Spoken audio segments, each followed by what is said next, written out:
Hi, this is Troy Dreyer of StreamingMedia.com coming to you from Streaming Media East 2016, where I'm talking to the thought leaders of the online video industry.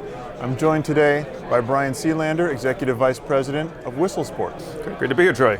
Thank you for joining me. So you have to rush off tomorrow for your Newfront presentation. We do. But by the time this gets on air, it will be history. And I'm sure a smashing success. So tell us, what were the big shows you launched? part of our Newfront is explaining to the entire advertising, brand, and media industry just what Whistle Sports means. So we had the idea a few years ago that what passed for traditional broadcast sports was people in blazers like this, about my age or older, talking to people sitting on couches, laying back, and trying to consume media that way. We realized that there was especially this young millennial generation of digital natives who grew up with these devices as second nature, extensions of their hand, were instead consuming things in sports on multiple devices, on multiple platforms, at multiple occasions, and weren't waiting for appointment TV anymore. So we'll explain the process of how we've been able to grow to 185 million fans and followers. We're growing by 2.5 million a week, so depending on when this airs, it'll be even larger than that.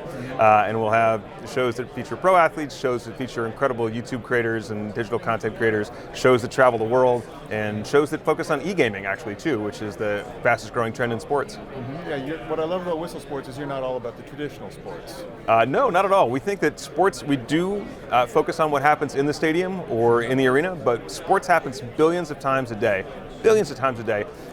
in backyards, in playgrounds. In places like this, we could probably bring 5 creators in here and they'd have a couple 100,000 views on YouTube within 2 or 3 minutes. Mm-hmm. Yeah. So this is your second Newfront. It is. What is the key to succeeding? It's about presenting yourself to advertisers. You try to create a fun experience in your shows, right? We try and have fun with everything we do. My wife said that the good news for me helping launch this company is I still have the heart of a child, which I think she means as a compliment. Certainly in this industry it is. It's try and remain authentic. You can't hide behind bad performance anymore. There's no chance to say, let's give it a few weeks to see if it works, let's give it a few months. With streaming video and digital content, you know really quickly whether it works or not. And I mean, the upside of coming to a place like this is you can find people to help you make that more discoverable, but if the content's not amazing to begin with, you'll know instantly that you don't have a hit on your hands. Now, the panel that you're talking on here at Streaming Media East is about OTT success. It is.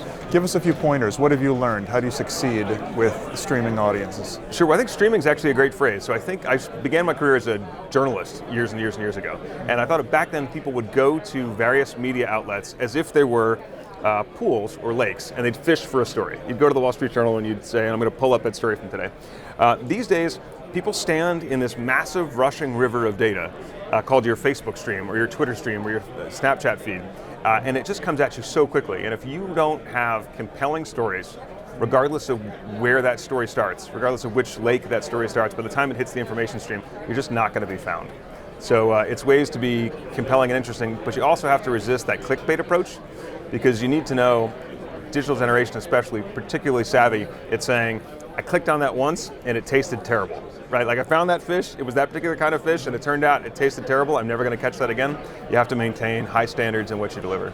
So for this video, I shouldn't say, you won't believe what Brian Selander says in this video. I shouldn't introduce it that way. Like jaw-dropping secrets from Whistle Sports. One weird trick that Brian's going to give us. Yeah. So much trouble. Whistle Sports executive gets in so much trouble with Streaming Media East, right? Now I should fall off my chair, actually, if we really want to make it viral. And that could be the thumb, that almost worked, actually. Almost happened. Well, Brian, thank you so much for joining me. It's been great. This is Troy coming to you from Streaming Media East.